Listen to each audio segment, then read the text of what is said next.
Hai,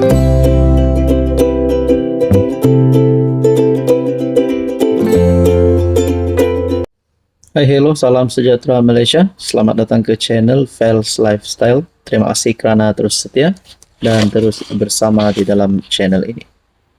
Tuan-tuan dan puan yang saya hormati, ramai yang masih bersuara tentang kes Zara Khairina. Ramai yang masih melaungkan justice for Zara.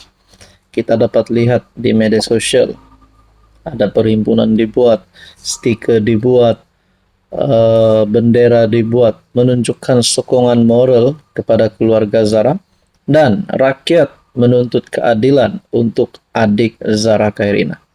Tapi apa keputusan terkini? Keputusan terkini yang kita ada? Setelah beberapa berita yang kita dengar, ada pelanggaran SOP, ada yang menyebut beberapa individu termasuk pengetua, waden, dan macam-macam lagi lah berita kita dengar. Bukti yang melibatkan diari adik Zara. Jadi bermacam-macam berita tentang kes ini. Tapi apa keputusan terkini? Itu yang kita tuntut hari ini. Walaupun kita mesti menghormati siasatan, tapi ada yang kata kes ini sudah terlalu lama. Jadi bila terlalu lama dilihat, ada yang mencurigakan. Ada yang kata begitu. Oke, saudara-saudara, sebelum saya teruskan, saya perkenalkan kepada Anda, ini adalah terapi imun. Kepada Anda di luar sana yang ada masalah kesehatan, penyakit berulang, mungkin ini adalah jawaban kepada masalah kesehatan Anda. Apa saja jenis penyakit, Anda boleh mengambil produk ini. Sekiranya Anda ingin maklumat lanjut, Anda boleh menghubungi saya di nomor yang tertera. Oke, kita teruskan dengan kes Zara Khairina. Ada satu pendapat ataupun ada satu ulasan.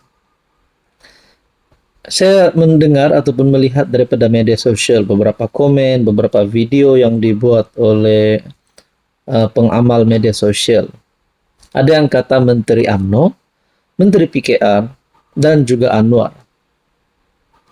Tapi mereka ini yang tidak menjalankan tugas dengan baik, yang dilihat agak lembab dalam pengurusan kes Zara. Ada yang menuntut mereka untuk letak jawatan. Ada yang menuntut Fadlina Sidek, Menteri Pendidikan.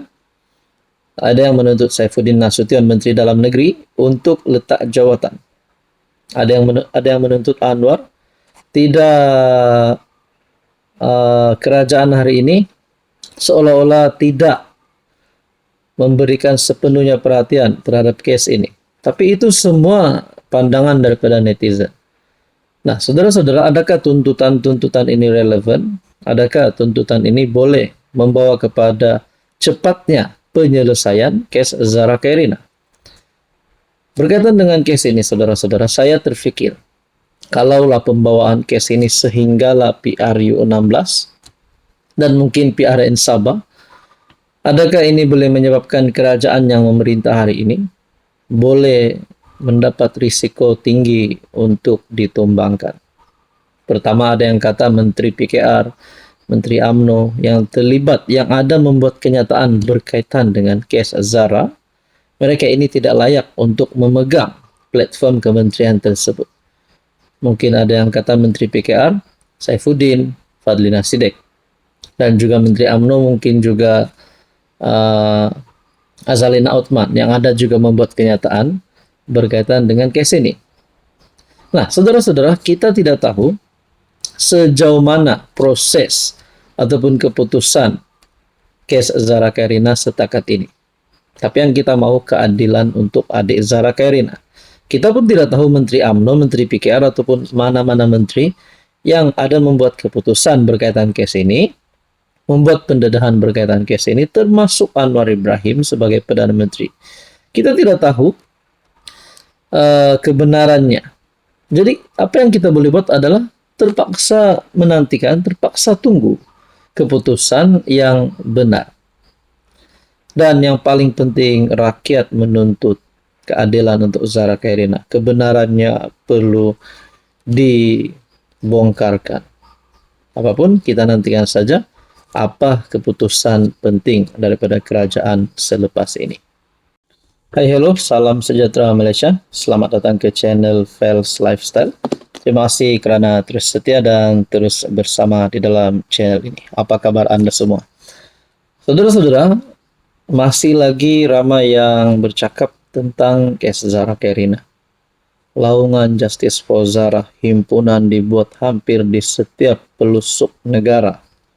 Ini menunjukkan kesatuan yang ditunjukkan oleh rakyat Malaysia, bukan sahaja di Sabah, bahkan di seluruh Malaysia dan mungkin di seluruh dunia, supaya keadilan dapat ditegakkan. Tapi saudara-saudara, saya yakin Anda pernah mendengar berkaitan dengan beberapa nama ataupun beberapa berita. Ada pelanggaran SOP yang dilakukan, dan kita juga ada mendengar kenyataan daripada Ketua Polis Negara berkaitan dengan tindakan terhadap pegawai ataupun penyelia, penyiasat yang melibatkan kes Zara yang dikatakan melanggar prosedur operasi standar. Nah, saudara-saudara, ada satu ulasan yang saya nak share kepada Anda berkaitan dengan isu ini. Tapi sebelum itu saya perkenalkan kepada Anda, ini adalah terapi imun. Produk ini adalah untuk mendidik, meningkatkan sistem imun, menyeimbangkan sistem imun dan juga meningkatkan kekuatan sistem imun badan Anda sehingga mampu melawan pelbagai jenis penyakit. Kepada Anda di luar sana yang mungkin ada masalah kesehatan, yang memerlukan terapi imun untuk masalah kesehatan Anda, mungkin inilah jawaban kepada doa Anda. So, saudara-saudara yang ingin mengetahui lebih lanjut tentang terapi imun, Anda boleh menghubungi saya. Kita teruskan dalam isu kita hari ini. Saudara-saudara, polis pegawai yang langgar SOP, apa status mereka hari ini? Ada yang mulai bertanya di media sosial, adakah mereka ini sudah ditangkap? Apakah tindakan yang dilakukan terhadap mereka? Itu pertama, yaitu pegawai dan pegawai yang terlibatlah yang dikatakan melanggar SOP. Itu yang pertama.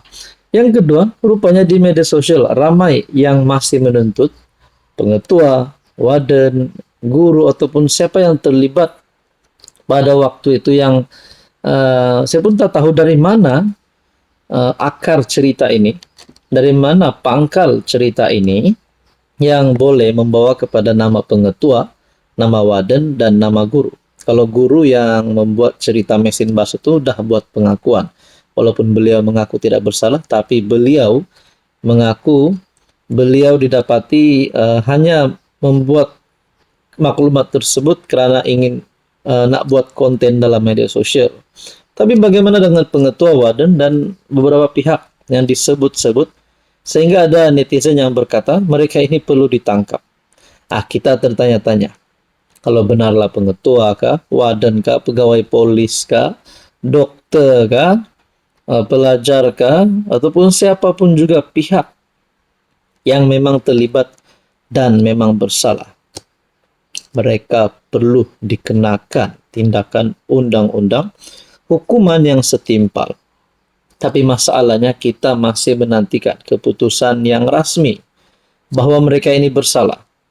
Nah, saudara-saudara, kita nantikan saja bila ada keputusan rasmi dan benar atau tidak mereka ini bersalah atau tidak.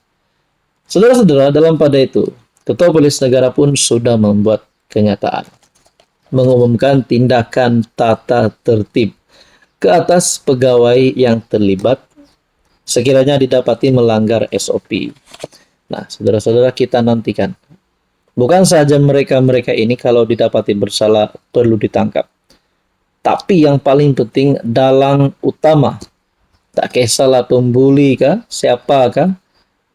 Kalau memang bersalah mereka perlu ditangkap. Mereka perlu dikenakan hukuman yang setimpal dengan perbuatan mereka. Tuan-tuan dan puan-puan, apapun kita berdoa supaya keluarga yang ditinggalkan terus kuat. Dan kita berdoa supaya semua proses dijalankan dengan tulus sesuai dengan harapan Perdana Menteri sebelum ini. Saudara-saudara,